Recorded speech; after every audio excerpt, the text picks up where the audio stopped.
ಮಂಗಳವಾರದ mini blog ಇದು. ಬೆಳಗ್ಗೆ 3:45ಗೆ ಎದ್ದಿದ್ದಾಯಿತು. ಸ್ವಲ್ಪ ಒಂಬಟನ್ನು ಕುಡ್ಕೊಂಡು ನಂತರ ಕಷಾಯಕ್ಕೆ ಇಟ್ಕೊಂಡು ಹಾಗೆ ಯೋಗ ಇನ್ನೂ ಸ್ವಲ್ಪ ಮೆಡಿಟೇಷನ್ ಎಲ್ಲ ಮಾಡ್ಕೊಂಡಿದ್ದಾಯಿತು.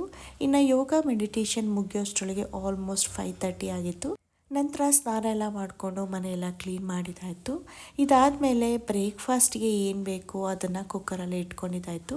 ಇವತ್ತು ತಿಂಡಿಗೆ ಕುಕ್ಕರಲ್ಲಿ ಇಟ್ಕೊಂಡು ಇನ್ನು ದೇವಸ್ಥಾನಕ್ಕೆ ಹೋಗೋದಕ್ಕೆ ಮೊಸರನ್ನ ಮಾಡ್ಕೋಬೇಕಿತ್ತು. ಅಲ್ಲಿಗೂ ಕೂಡ ಅನ್ನಕ್ಕೆ ಇಟ್ಕೊಂಡು ದೇವ್ರ ಪೂಜೆ ಎಲ್ಲ ಮುಗಿಸಿದ ನಂತರ ಕುಕ್ಕರ್ ಕೂಡ ಕೂಗಿತ್ತು.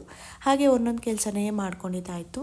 ಮೊದಲು ಮೊಸರನ್ನ ಪ್ಯಾಕ್ ಮಾಡ್ಕೊಂಡಿದ್ದಾಯಿತು ನೈವೇದ್ಯಕ್ಕೆ. ನಂತರ ಕಾಯಿ ಚಿತ್ರಾನ್ನ, ಕಾಯಿ ರೈಸ್ ಅಂತ ಮಾಡ್ತಾರೆ. ಅದರ ರೆಸಿಪಿನೂ ನಾನು ಫುಲ್ ವಿಡಿಯೋ ಶೇರ್ ಮಾಡಿದ್ದೀನಿ. ಸೊ ಈ ತಿಂಡಿನೂ ಮಾಡಿಕೊಂಡು ತಿಂಡಿನ ಒಂದು ಬಾಕ್ಸ್ಗೆ ಹಾಕ್ಕೊಂಡು ಇನ್ನು ಬಿಸಿ ನೀರನ್ನೆಲ್ಲ ಪ್ಯಾಕ್ ಮಾಡಿಕೊಂಡು ಆಲ್ಮೋಸ್ಟ್ 6 ಗಂಟೆಗೆ ನಾವು ಮನೆ ಬಿಟ್ವಿ. 6:15ಗೆ ದೇವಸ್ಥಾನಕ್ಕೆ ಹೋದ್ವಿ. ಇನ್ನು ದೇವಸ್ಥಾನದಲ್ಲಿ ಆಲ್ಮೋಸ್ಟ್ 6:45ಗೆಲ್ಲ ಪೂಜೆ ಎಲ್ಲ ಮುಗೀತು. ಜನ ತುಂಬ ಕಡಿಮೆ ಇದ್ದರು. ಅಲ್ಲಿಂದ ನಾವು ಕಾಟನ್ಪೇಟೆಗೆ ಇಲ್ಲಿ ತಾಯ್ತ ಹಾಕ್ಸ್ಕೊಳ್ಳೋಕ್ಕೆ ಅಂತ ಹೇಳಿ ಎಣ್ಣೆ ಅಂಗಡಿ ಅಂತ ಹೇಳ್ತಾರೆ ನೋಡಿ, ಅಲ್ಲಿಗೆ ಬಂದಿದ್ದಾಯಿತು. ಇನ್ನು ನನ್ನ ಮಗಳಿಗೆ ಯಂತ್ರ ಎಲ್ಲ ಹಾಕ್ಸ್ಕೊಂಡು ಮನೆಗೆ ಹೋಗೋಷ್ಟರೊಳಗೆ 10:30.